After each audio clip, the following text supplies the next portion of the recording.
సమృద్ధి వాక్యం పరిశుద్ధ బైబిల్ పఠనకు మీ అందరినీ ప్రేమతో ఆహ్వానిస్తున్నాను. ప్రియులారా, ప్రతి శనివారం రాత్రి 10 గంటలకు సమృద్ధి వాక్యం తప్పకుండా వినండి.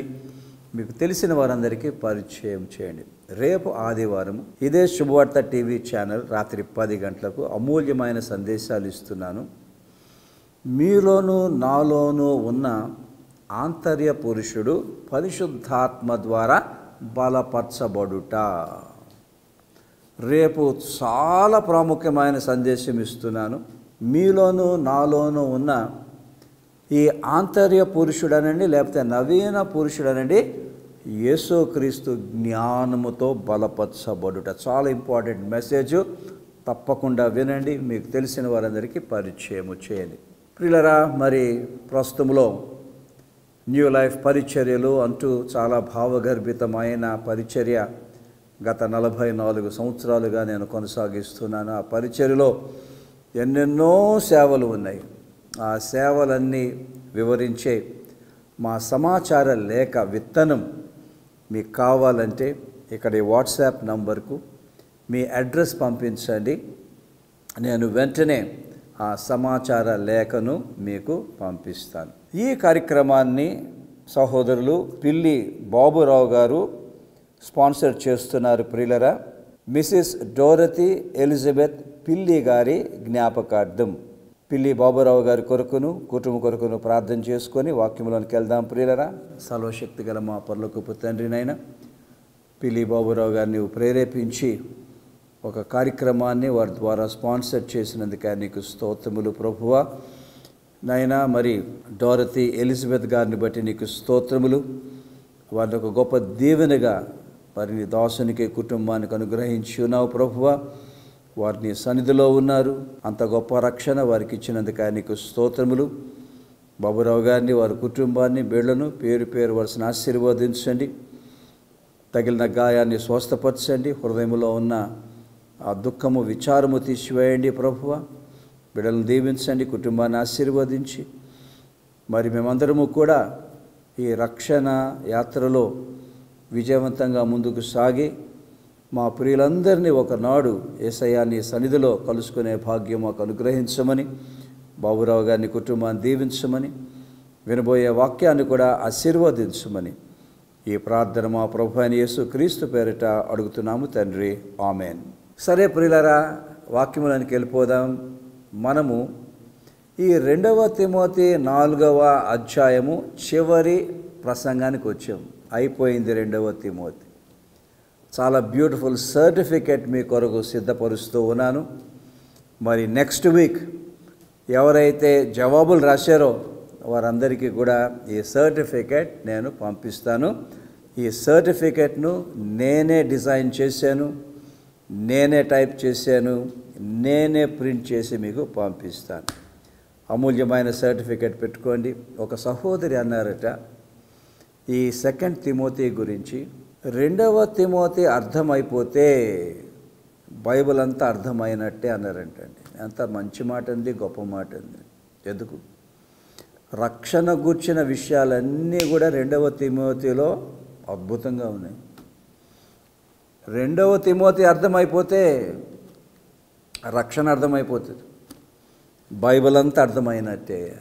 మంచి మాట చెప్పావమ్మా, గాడ్ బ్లెస్ యూ. కనుక ఈ 2వ తిమోతికి సంబంధించిన సర్టిఫికెట్ మీకు తప్పకుండా నేను పంపిస్తాను. మరి ఈ సందేశంలో మీ బైబిల్స్లో 2వ తిమోతి 4వ అధ్యాయం 9 నుండి 22 వచనాలు తెరిచిపెట్టండి. ఇది చివరి పాఠ్యభాగం. ఇది అయిపోతే 2వ తిమోతి అయిపోతుంది. ఈ పాఠ్యభాగములో పౌలు 5 అమూల్యమైన విషయాలు తెలియచేస్తూ ఉన్నాడు. అవి మీరు నోట్ చేసుకోండి. ప్రశ్నలో కూడా ఈ 5 విషయాలకు సంబంధించిన ప్రశ్నలు వస్తాయి. దానికి మీరు చక్కగా జవాబులు ఇవ్వచ్చు. ఫస్ట్ పాయింట్ రాసుకోండి. దేమ పౌలును విడిచిపెట్టెను. 2వ తిమోతి 4:10 వచనం. దేమ ఇహలోకమును స్నేహించి నన్ను విడిచి తెస్సలోనికకు వెళ్ళెను. చాలా ప్రాముఖ్యమైన వచనం ప్రియులారా. సేవకులకు కూడా ప్రాముఖ్యము, రక్షణ పొందిన మీకు కూడా చాలా ప్రాముఖ్యం. ఇక్కడ ఏమంటున్నాడు పౌలు? దేమ నన్ను విడిచిపెట్టెను. దేమ పౌలును విడిచిపెట్టడానికి 2 కారణాలు అక్కడ మనం చూడొచ్చు. ఒకటి, లోకమును ప్రేమించి ఐహిక విచారం. చక్కగా పౌలుతో నడిచాడు, అంత లోతుగా విన్నాడు, అంత లోతుగా సేవ చేశాడు. సడన్గా సైతాన్ వచ్చి శోధించేశాడు. అంతవరకు పౌలుతో ఉండి పౌలు సందేశాలు వింటూ పౌలు జీవితాన్ని కలిగి మంచి ఆధ్యాత్మిక నాణ్యత కలిగిన దేమ సడన్గా లోకమును ప్రేమించడం మొదలుపెట్టి పౌలును వదిలిపెట్టాడు అంటే పౌలు చెప్పేవన్నీ విసర్జించాడు అన్నమాట. ఎంత భయంకరమైన పరిస్థితి. యేసు ప్రభు దీన్ని ప్రస్తావన చేశారు ప్రియులారా. మత్తయి సువార్త 13వ అధ్యాయము 22వ వచనం. ముండ్ల పొదల్లో విత్తబడిన వాడు వాక్యము వినువాడే గాని ఐహిక విచారమును ధనమోసమును ఆ వాక్యమును అణిచివేయును గనుక వాడు నిష్ఫలుడవును.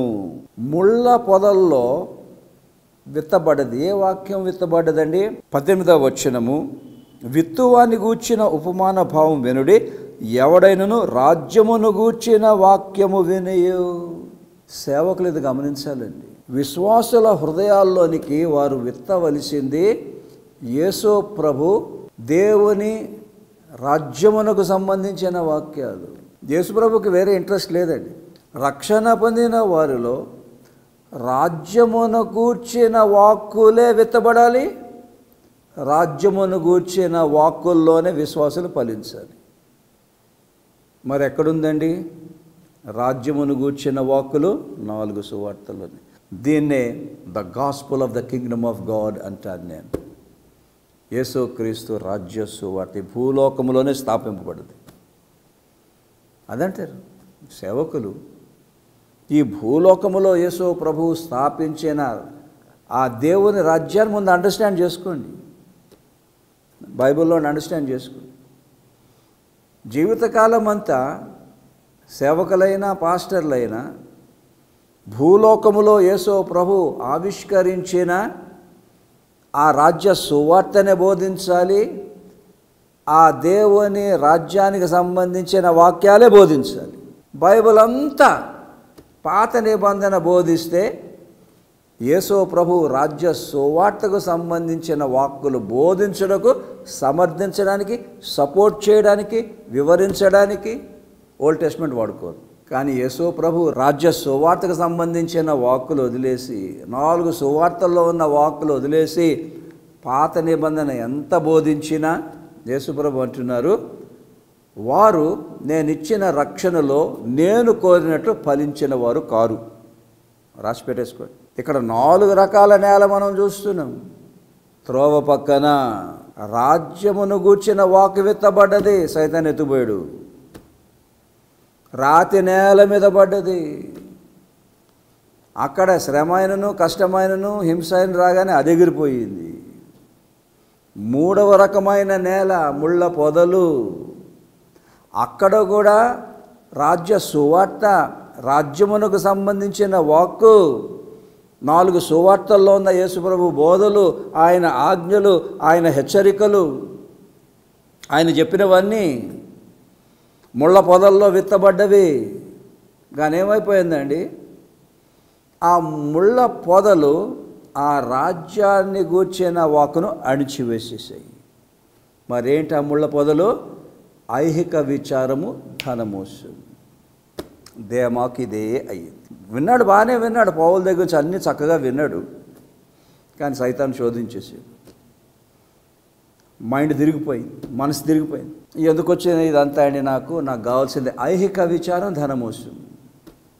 ఈ లోక సంబంధమే కావాలి నాకు, డబ్బే కావాలి నాకు, ధనమే కావాలి నాకు. వెళ్ళిపోయాడు. కానీ ప్రియులరా, ఎంత భయంకరమైన స్థితిలోనికి వెళ్ళిపోయాడో ఆలోచన చేయండి. యేసు ప్రభు మాటలు కానీ ఆయన బోధలు కానీ పౌలు చెప్పినవి కానీ అన్నీ కూడా ఎగిరిపోయినాయి. ఏవి మిగల్లా. ఎంత జాగ్రత్తగా ఉండాలండి రక్షణ పొందిన మనం. దేమ లోకాన్ని ప్రేమించెను, పౌలుకు దూరమాయను. ఈ దినాల్లో ప్రియులరా, రక్షణ జీవితంలో ఏ వాక్యములో మనం ఫలించాలండి? రాజ్యమును గూర్చిన వాక్కులు. The words of the kingdom of God, the gospel of the kingdom of God as Jesus taught it and preached. మరి ఆ వాక్కు మనం వినండి. మంచి నేలగా ఆ వాక్కు అంటే ఆయన ఆజ్ఞలు, ఆయన బోధలు, ఆయన హెచ్చరికలు మనలో ఫలించాలి. ఎలాగండి? 30 దంతులుగా, 60 దంతులుగా, 100 దంతులుగా. నేను ఖచ్చితంగా చెప్తానండి, రక్షణ జీవితంలో ముందు యేసు ప్రభు మాటలు నెరవేరాలి. 4 సువార్తల్లో యేసు ప్రభు బోధలు నెరవేరాలి. తర్వాత తక్కినవి. కానీ ఇప్పుడు ఏమైపోయిందండి? 4 సువార్తలు బోధించేవారు లేరు, యేసు ప్రభు ఆజ్ఞలు బోధించేవారు లేరు, ఆయన హెచ్చరికలు బోధించేవారు లేరు, ఆయన చెప్పిన నిగూఢమైన సత్యాలు బోధించేవారు లేరు. పాత నిబంధన కథలు చెప్పుకుంటూ కూర్చున్నారు చాలామంది. యేసుప్రభు ఎందుకు పిలిచారండి మనల్ని సేవకులుగా? ఎందుకు పిలిచారు చెప్పండి? ఆయన తన శిష్యుల్ని పంపించినప్పుడు ఏం బోధించమని పంపించారు? రాజ్య సువార్తను మీరు బోధించండి. ఏ సేవకుడైనా యేసు ప్రభువు బోధించిన రాజ్య సువార్తను, రాజ్యమునకు సంబంధించిన వాక్యాన్ని బోధించకపోతే వారు కూడా దేమాలాగానే యేసు ప్రభువుని వదిలేసి వెళ్ళిపోయారు. ఇహలోకములో ఏదో చెప్పేసుకుంటున్నారు. రక్షణ పొందిన మీరు ప్రియులరా, ఇది వాక్యం చెప్తున్నాను, యథార్థంగా చెప్తున్నాను, ఉన్నది ఉన్నట్టు చెప్తున్నాను. మీరు నేను మంచి నేల, రక్షణ పొందినవారు. ఈ మంచి నేలలో యేసు ప్రభు మాటలు ముందుగా పడాలి, నాటుకోవాలి, వాటిని మనం గ్రహించాలి. ఆయన ఆజ్ఞలు, ఆయన హెచ్చరికలు, ఆయన బోధలు కొంత మట్టు కన్నా కనీసం 30% అన్నా, ఆ తర్వాత ఎంత శాతం అన్నా కానివ్వండి, ఫలించాలి. సో చాలా జాగ్రత్తగా ఉందాం. దేమ పౌలును విడిచిపెట్టడానికి రెండో కారణం ఉన్నది. ఏంటంటే పౌలుతో ఉంటే అన్ని శ్రమలే వస్తున్నాయి. నాకెందుకు వచ్చిన ఈ గొడవ, నేను సుఖంగా ఉండొచ్చు కదా. ఎంత తెలివి, ఎంత జ్ఞానం వెళ్ళిపోయాడు. పిల్లరా, రక్షణ జీవితంలో వినండి, సేవకులైన విశ్వాసులైన మీరైనా యేసు ప్రభువు కొరకు శ్రమ పడడం చాలా ప్రాముఖ్యం. To suffer for Jesus. సంఘములో ఆయన సేవ జరుగుతున్న దాని కొరకు శ్రమ పడాలి. యేసు ప్రభు అప్పగించిన పరిచర్యలు ఉన్నాయి, అవి నెరవేర్చుటకు శ్రమ పడాలి. ఈ లోకములో మన జీవితాల ద్వారా దేవుని కార్యాలు, సంకల్పాలు నెరవేర్చుటకు మనము శ్రమ పడాలి. విచారకరమైన సంగతి ఏంటంటే చాలామంది రక్షణ పొందిన వారు పిక్నిక్లో ఉన్నారు. యేసు ప్రభు కొరకు శ్రమ పడడం లేదు, వారి కొరకు చాలా శ్రమ పడుతున్నారు. కానీ యేసు ప్రభు అలాగనలే, మీరు నా కొరకు శ్రమ పడండి అన్నారు. సేవకులారా, మీరు నా కొరకు శ్రమ పడండి, దివారాత్రులు నా కొరకు శ్రమ పడండి, సుఖాన్ని విడిచిపెట్టండి. నేను ఏ సేవ అయితే అప్పగించానో ఆ సేవ చేయడానికి దివారాత్రులు శ్రమ పడండి, కష్టపడండి. నువ్వు శ్రమను వదిలేసావు అని అంటే ఒక రకంగా సేవను వదిలేస్తున్నట్టే అవుతుంది. చాలా జాగ్రత్త. అపోస్తలుడైన పౌలు రోమా 8:17 అంటున్న మాటలు వినండి ప్రియులరా. మనము పిల్లలమైతే వారసులం, అనగా దేవుని వారసులం, క్రీస్తుతో కూడా మహిమ పొందుటకు ఆయనతో శ్రమపడి నీడల క్రీస్తు తోడి వారసులం. ఎప్పుడు వారసులు అవుతామండి? ఆ నిత్య జీవానికి. క్రిస్టియన్ లైఫ్ అంతా పిక్నిక్ వెళ్ళిపోతే ఎలాగా? క్రీస్తు కోసము శ్రమ పడిన ఎడల, సంఘము కొరకు శ్రమ పడిన ఎడల, రాజ్య సువార్త బోధించుటకు శ్రమ పడిన ఎడల, భూలోకములో దేవుని చిత్తమును నెరవేర్చుటకు శ్రమ పడిన ఎడల, అప్పుడండి క్రీస్తుతో కూడా మనము తోడి వారసులము అవుతాము. చేద్దామా ప్రియులరా? కొంచెం చేద్దాం. మీరు ఎక్కడున్నా సరే ఏదో రకంగా యేసుప్రభు కొరకు శ్రమ పడండి, ఆయన కార్యాల్లో చేతులు కలపండి. కొంచెం కష్టమైనా పర్లే, అవమానమైనా పర్లే, ఈ రోజుల్లో ఇంకోటి అయిపోతుంది. సంఘంలో చిన్న గొడవ రాగానే సంఘాన్ని వదిలేసి వెళ్ళిపోవడం.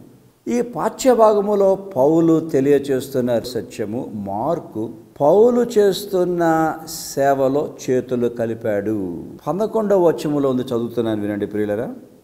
లూకా మాత్రమే నా యొద్ద ఉన్నాడు, మార్కును వెంటబెట్టుకొని రమ్ము, అతడు పరిచారము నిమిత్తము నాకు ప్రయోజనకరమైన వాడు. ఎంత గొప్ప మాట అండి. మార్కు పౌలుకు పరిచర్య చేశాడు. వ్యక్తిగతంగా పౌలుకు పరిచర్య చేయడం మాత్రమే కాకుండా పౌలు చేస్తున్న పరిచర్యలో కూడా చేతులు కలిపాడు. చాలా మంచి మాట అండి ఇది. సో రక్షణ పొందిన మనం ప్రియులరా ఈ పని చేయాలి. ఏం చేయాలంటే స్థానికంగా ఉన్న సేవకులకు చేదోడు వాదోడుగా ఉండాలి. వారి వ్యక్తిగత అవసరాలు తీర్చాలి, వారికి పరిచారము చేయాలి. ఎందుకండి, ప్రపంచంలో అన్నిటికన్నా అత్యున్నతమైన పని చేస్తున్నారు యేసు ప్రభు, సేవ చేస్తున్నారు. వారిని గౌరవంగా భావించాలి, వారికి చేసిన సత్కార్యాలన్నీ చేయాలి. ఈ మాట కూడా చెప్తున్నాను, సంఘాలు సేవకులను పాస్టర్లను ఉన్నతంగా పెట్టండి. వారేదో పనివారని కాళ్ళ కింద త్రొక్కేసి నేను చెప్పినట్టే చేయాలి, ఇది చాలా భయంకరమైన సంగతి అండి. సేవకులన్నిటికీ ఘనతకు నోచుకున్నవారు, వారిని ఉన్నతంగా పెట్టాలి. వారికి మంచి జీతాలు ఇవ్వాలి, మంచి వసతి ఇవ్వాలి, మంచి సదుపాయాలు ఇవ్వాలి, వాహనాలు ఇవ్వాలి. వారిని రాజుల్లాగానే పెట్టాలి. ఎందుకు? మార్కు పౌలును అలా పెట్టాడు గనుక. మార్కు ఇంకో పని చేశాడు. పౌలు చేస్తున్న పరిచర్యలో చేతులు కలిపాడు. ఎంత చక్కగా చేతులు కలిపాడంటే, పౌలు తాను చేస్తున్న పని శక్తివంతంగా, ప్రయోజనకరంగా, ఫలభరితంగా చేయుటకు మార్కు ఎంతగానో సహాయపడ్డాడు. మరి రక్షణ పొందిన మీరందరూ కూడా ఇదే చేయాలండి. స్థానిక సంఘములో సేవకులు చేస్తున్న సేవలో చేతులు కలపాలి, ఆ సేవకు మద్దతు ఇవ్వాలి. ఈ మాట కూడా వినండి. సేవకులు చేస్తున్న సేవకు ఎవరు అడ్డుపడకండి దయచేసి. సేవకులు తప్పు చేస్తే చెప్పండి, మరేం పర్లేదు. ఇక్కడ ఇంకొక అభిప్రాయం వచ్చిందంటే సేవకులను విమర్శించరాదు అని కొంతమంది అంటారు. అలాగెక్కడ లేదు కదా బైబిల్లో. పౌలే అంటాడు తిమోతితోటి, సరిదిద్దము. యేసు ప్రభు 12 మంది శిష్యుల్ని సరిదిద్దలేదా? సేవకులు తప్పు చేస్తే చేశారని చెప్పండి, నో ప్రాబ్లం, సరిదిద్దుకుంటారు. కానీ వారు చేస్తున్న సేవలో చేతులు కలపండి. సంఘం చేస్తున్న సేవకు మీ టైం ఇవ్వండి, మీ తలాంతులు ఇవ్వండి, మీ కానుకలు ఇవ్వండి, మీ దశం భాగాలు ఇవ్వండి. సంఘంలో సేవ ఎలా జరుగుతుందండి? సంఘంలో ఉన్నవారు డబ్బు ఇవ్వాలి కదా. సో మార్కు ఎంత మంచివాడండి. ఒకవైపు పౌలుకు పరిచర్య చేశాడు, పౌలు పరిచర్యలో చేతులు కలిపాడు. అలాగే మనం కూడా ఎక్కువగా చేయుటకు ప్రయత్నం చేద్దాం ప్రియులారా. పౌలు 3వ సంగతి ప్రస్తావన చేస్తున్నాడు చూడండి. ప్రభువు నన్ను బలపర్చెను. 17వ వచనం. అయితే నా ద్వారా సువార్త సంపూర్ణముగా ప్రకటింపబడు నిమిత్తమును, అన్యజనులందరూ దాన్ని విను నిమిత్తమును ప్రభువు నా ప్రక్కన నిలిచి నన్ను బలపర్చెను గనుక నేను సింహము నోట నుండి తప్పింపబడి తిని. ఇది కూడా చాలా లోతైన విషయం అండి. యేసు ప్రభు పౌలును బలపరిచారు, పౌలుతో ఉన్నారు. మరి పౌలు ఏ పరిచర్య చేసినందుకు యేసు ప్రభు పౌలును బలపరిచారు? పౌలు ఏ పరిచర్య చేసినందుకు యేసు ప్రభు పౌలుతో ఉన్నారు? సువార్త సంపూర్ణముగా ప్రకటింపబడు నిమిత్తము. నిజంగా పౌలు యథార్థమైన సేవకుడు. యేసు ప్రభు సువార్తకే కట్టుబడి ఉన్నాడు. జీవితకాలం అంతా యేసు ప్రభువునే బోధించాడు. నేను సిలువబడిన క్రీస్తును ప్రకటించుచున్నాను, అదే నా పని, ఇంక వేరే పని లేదు. పౌలు యేసు ప్రభు సువార్తను, ఆ సువార్తకు సంబంధించిన పరిచర్య సంఘాల్లోనూ బోధలోనూ చేస్తున్నాడు గనుక యేసు క్రీస్తునే బోధిస్తున్నాడు కనుక యేసు ప్రభు పౌలును బలపరిచారు, పౌలుకు తోడుగా ఉంది. ప్రియులరా, ఈ రోజుల్లో నేను మళ్ళీ చెప్తాను, సేవకులందరూ కూడా సాక్షాత్తు పౌలు చేసిన లాంటి పరిచర్య చేసినప్పుడే యేసు ప్రభు వారిని బలపరుస్తాడు, యేసు ప్రభు వారికి తోడై ఉంటాడు. నేను గమనిస్తున్నది ఏంటంటే, సేవకులు వారి బోధలనండి, వారి సేవనండి, ఎంతమంది నిజంగా యేసు ప్రభు సువార్తకు సంబంధించిన పరిచర్య చేస్తున్నారండి? ఎంతమంది వారి పరిచర్య ద్వారా యేసు క్రీస్తును ప్రథమంగా బోధిస్తున్నారండి? ఎంతమంది సేవకులు యేసు ప్రభువును 4 సువార్తల నుండి బోధిస్తున్నారండి? ఆ యేసు ప్రభు యొక్క వ్యాఖ్యానం మిగతా కొత్త నిబంధనలో ఎంతమంది బోధిస్తున్నారండి?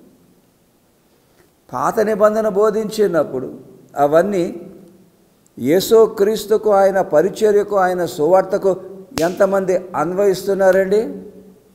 నాకు వినబడ్డం ఏమైపోతుంది ఇక్కడ? యేసుప్రభు అంటారు, కడవరి దినములలో క్రీస్తు విరోధులు చాలామంది వచ్చేస్తారు. ఇదివరకే బయలుదేరారు. ఎవరండి క్రీస్తు విరోధులు? యేసే క్రీస్తు కాదనేవారే అబద్ధ బోధకులు, క్రీస్తు విరోధులు. మరి ఆ రోజుల్లో యేసే క్రీస్తు కాదు అని క్రీస్తు విరోధులు చాలామంది వచ్చేసారు. అంటే అర్థమేంటి? యేసే క్రీస్తు కాదంటే యేసే మెస్సయ్య కాదు,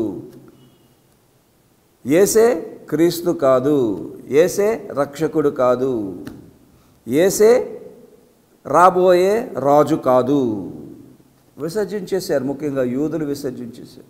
నేటికి కూడా యేసు క్రీస్తు కాదని బోధించేవారు చాలామంది ఉన్నారు. యేసు క్రీస్తు అసలు దేవుడే కాదు, ఆయన దేవుని కుమారుడే కాదు, యెహోవా మాత్రమే దేవుడు అని బోధించేవారు చాలామంది వచ్చారు. అది పక్కన పెట్టండి. అలాంటి వారి విషయంలో చాలా జాగ్రత్తగా ఉండాలండి. ఆ ఊబిలో, ఆ కుట్రలో పడకండి. ఎవరైతే యేసే క్రీస్తు కాదని బోధిస్తారో వారు క్రీస్తుకు సంబంధించిన వారు కారు, వారు తండ్రికి సంబంధించిన వారు కూడా కాదని ఆ పాఠ్యభాగంలో క్లియర్గా ఉంది. సో యేసే క్రీస్తు, ఆ యేసులో ఉన్న క్రీస్తుకే మనం కట్టుబడి ఉండాలి. ఆ యేసులో ఉన్న క్రీస్తునే బోధించాలి. జీవితకాలం అంతా ఆయన్నే ప్రకటించాలి. ఇక్కడ నాకు వచ్చిన తలంపు కొంచెం జాగ్రత్తగా వినండి ప్రియులరా. ఈనాడు సేవకులు క్రీస్తును బోధించకపోతే పరోక్షంగా క్రీస్తును విసర్జిస్తున్నారు. అందుకంటే ప్రతి ప్రసంగంలో ప్రీచ్ జీసస్, యేసుప్రభువును బోధించాలి, 4 సువార్తలు బోధించాలి, ఆయన చెప్పినవన్నీ బోధించాలి. అప్పుడేమైపోతుందండి? పౌలు ఏం బోధించాడో మనం అది బోధించిన వారం అవుతాం. అప్పుడు యేసు ప్రభు సేవకులుగా మనల్ని బలపరుస్తారు, స్థిరపరుస్తారు. నేను ఇలా బోధిస్తే ఒక సేవకులు అన్నారట, పాత నిబంధన బోధించడంలో తప్పేముంది, అందులో కూడా క్రీస్తు ఉన్నాడు కదా అని. నేను యాక్సెప్ట్ చేస్తాను. పాత నిబంధనలో ఉన్న క్రీస్తు మొదటి మెట్టు, అది మర్చిపోకండి. 4 సువార్తల్లో ఉన్న క్రీస్తు రెండవ మెట్టు. Very important. పాత నిబంధన బోధించేస్తున్నాము, క్రీస్తును కూడా చెప్పినట్టే అనుకుంటే అది చాలా మోసం అండి. రెండవ మెట్లో 4 సువార్తల్లో పాత నిబంధనలు ఉన్న క్రీస్తు ఇంకా ఉన్నతముగా ప్రత్యక్షమయ్యారు. పాత నిబంధన బోధించి అక్కడే ఆగిపోతే 4 సువార్తల్లో ఉన్న క్రీస్తును బోధించినట్టు అవుతుందా? అవ్వదండి. మోసపోకండి. In the gospels Jesus is the final revelation of God. That's good theology. In the Old Testament, we do have the revelation of Jesus Christ, but kontamottike. But the full revelation of Jesus Christ is in the Gospels, in the New Testament. పాత నిబంధన బోధించేసాము, క్రీస్తుని బోధించినట్టే అని మోసపోకండి. ఇంకో మాట కూడా చెప్తాను. పాత నిబంధనలో యేసు ప్రభు ఉన్నారు, క్రీస్తు ఉన్నాడు అంటే పాత నిబంధనలో ఏ పాఠ్యభాగం తీసుకున్నా అందులో ఉన్న క్రీస్తును చూపించండి. Bring Jesus out from that old testament passage. క్రీస్తును మీరు బయటికి రాగాలంటే మళ్ళీ కొత్త నిబంధనకు రావలసిందే. కొత్త నిబంధనకు గాస్పుల్స్ రాకుండా ఎవరు కూడా పాత నిబంధనలో క్రీస్తుని బయటికి తేలేరండి. అది వినడానికి కరెక్ట్గా ఉంటుంది. మేము పాత నిబంధన బోధిస్తున్నాం కదా, క్రీస్తుని బోధించినట్టే అంటే అది ఒక రకంగా అమాయకత్వం, వాక్యము తెలియకపోవడం. ఇక్కడ ఎందుకు చెప్తున్నానంటే ఇది పౌలు యేసు ప్రభు సువార్త బోధించినందుకు యేసు ప్రభు బలపరిచారు. సో సేవకులు యేసు ప్రభు సువార్త బోధించాలి, రాజ్య సువార్త బోధించాలి, యేసు క్రీస్తును బోధించాలి. పాత నిబంధన బోధిస్తే దాన్ని యేసు క్రీస్తుకు అన్వయించి బోధించాలి. అప్పుడే సేవకులు నిజమైన సేవకులు అవుతారండి. అక్కడ ఒక వార్నింగ్ యోహాను ఇచ్చాడు. చూడండి ప్రియులారా, చదువుతున్నాను. 1 యోహాను 2వ అధ్యాయం 24వ వచనం. అయితే మీరు మొదట నుండి దేనిని వింటిరో అది మీలో నిలవనీయుడి. మీరు మొదటి నుండి వినినది మీలో నిలిచిన ఎడల మీరు కూడా కుమారుని యందును తండ్రి యందును నిలుతురు. ఇక్కడ సందర్భాన్ని వివరిస్తున్నాను, వినండి ప్రియులారా. పౌలు ఎవరికి రాస్తున్నారు? మొదటి నుండి యేసు ప్రభువును విన్నవారు, ఫస్ట్ జనరేషన్ క్రిస్టియన్స్, మొదటి తరము క్రైస్తవులు. వాళ్ళు ఏం విన్నారండి? వారు 100% యేసు ప్రభు గురించే విన్నారు. యేసు ప్రభు బోధలే విన్నారు, ఆయన హెచ్చరికలే విన్నారు, ఆయన బోధించిన సత్యాలే విన్నారు అంటాడు. మీరు ఆది నుంచి యేసు ప్రభువు నుండి ఏది విన్నారో దానిలోనే మీరు నిలిచి ఉండండి. దానిలో మీరు నిలిచి ఉంటే మీరు యేసు క్రీస్తులో నిలిచినవారు. దానిలో నిలిచి ఉంటే మీరు తండ్రిలో నిలిచినవారు. అక్కడ కింద వచనం వినండి. కాబట్టి చిన్నపిల్లలారా, ఆయన ప్రత్యక్షమగునప్పుడు ఆయన రాకడయందు మనము ఆయన ఎదుట సిగ్గుపడక ధైర్యము కలిగి ఉన్నట్లు మీరు ఆయన యందు నిలిచి ఉండడే. సడన్గా వస్తారండి యేసు ప్రభు. ఎవరిని ఎత్తుకుంటారు? 4 సువార్తల్లో యేసు ప్రభు ఏదైతే బోధించారో వాటిలో నిలిచి ఉండే వారినే లేపుకుంటారు. దాని యొక్క వ్యాఖ్యానం కొత్త నిబంధనలో నిలిచి ఉన్నవారిని లేపుకుంటారు. పాత నిబంధన బోధిస్తే దాన్ని యేసు క్రీస్తులో ఎలా నిలిచి ఉండాలో అన్వయించి బోధిస్తే దానిలో నిలిచి ఉండాలి. ఎంత అద్భుతమైంది వాక్యం ప్రియులరా. అంత ఈజీ కాదు. ఏదో చెప్పేసాం వెళ్ళిపోయాం అన్నది కాదండి. వాక్యము సమగ్రంగా అర్థం కావాలి. ఇదంతా ఎందుకు చెప్పుకుంటున్నామంటే ప్రియులరా,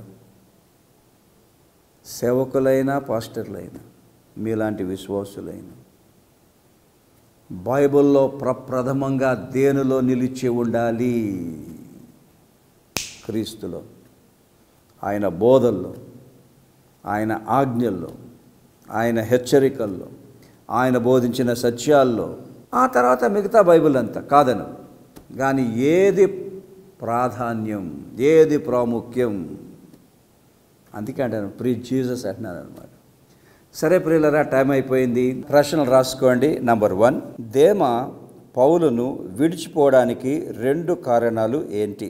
రెండో ప్రశ్న, మార్కు పౌలుకు 2 విధాలుగా పరిచారము చేశాడు, అవి ఏంటి? మంచి నేలలో ఏ వాక్కు ఫలించింది? యేసు ప్రభు పౌలును ఏ పరిచర్యలో బలపరిచారు? ఎత్తబడే సంఘములో ఉండాలంటే మనం ఎవరిలో నిలిచి ఉండాలి? ఈ ప్రశ్నలకు తేటగా జవాబులు రాయండి. Wonderful certificate is on the way for you. I will send it immediately. ఆ సర్టిఫికేట్ మీరు పెట్టుకోండి ప్రియులరా. ఈ సర్టిఫికేట్ మీ చేతికి వచ్చింది అని అంటే పౌలు 2 తిమోతికి రాసిన పత్రికను మీరు మాస్టర్ చేసినట్టే అన్నమాట. ఒక భావగర్భితమైన పరిచర్యను నేను కొనసాగిస్తున్నాను ప్రియులరా. ఈ పరిచర్య కొన్ని లక్షల మందిని ఆశీర్వదిస్తూ ఉన్నది. మా పరిచర్యకు సంబంధించిన సమాచార లేఖ విత్తనం మీకు కావాలంటే ఇక్కడ వస్తున్న వాట్సాప్ నంబర్కు మీ అడ్రస్సు, మీ సెల్ నంబర్ పంపించండి. వెంటనే న్యూస్ లెటర్, సమాచార లేఖ, మా విత్తనము అన్న ఆ లేఖను నేను మీకు పంపిస్తాను. అందులో ఒక కార్డు ఉంటుంది. ఆ కార్డును మీరు ఫిల్ చేసి మళ్ళా తిరిగి నాకు పంపించండి. కార్డు వచ్చిన వెంటనే విజయాన్ని సాధించు శక్తివంతమైన ప్రార్థన అను ఈ పెద్ద పుస్తకాన్ని మీకు వెంటనే పంపిస్తాను. ఈ కార్యక్రమాల కొరకు ప్రార్థన చేయండి. తప్పకుండా ఈ చివరి దినాల్లో ఖచ్చితమైన సువార్త, నిర్దిష్టమైన దేవుని వాక్యం అందరూ వినుటకు మీ వంతు సహకారాన్ని, సహాయాన్ని అందించండి. మీ కానుకలు ఇప్పుడు వస్తున్న సమాచారాన్ని బట్టి తప్పకుండా ఈ కానుకలు ప్రతి నెల పంపించండి. ఎవరైనా ఒక కార్యక్రమాన్ని స్పాన్సర్ చేయాలి అని అంటే ఇక్కడ వస్తున్న ఆ సెల్ నంబరు మీరు కాల్ చేసి ఏ రకంగా ఒక కార్యక్రమాన్ని స్పాన్సర్ చేయగలరో ఆ రకంగా స్పాన్సర్ చేయండి. ప్రియులరా, కొన్ని లక్షల మంది జీవము గల వాక్యాన్ని విని యేసు ప్రభు ఆశీర్వాదాలు పొందితే వారు పొందిన ఆశీర్వాదాలను బట్టి యేసు ప్రభు తప్పకుండా మిమ్మలను ఆశీర్వదిస్తారు. మీ స్పందన కొరకు నేను ఎదురు చూస్తూ ఉంటాను. యేసు ప్రభు మిమ్మలను సమృద్ధిగా ఆశీర్వదించునుగాక.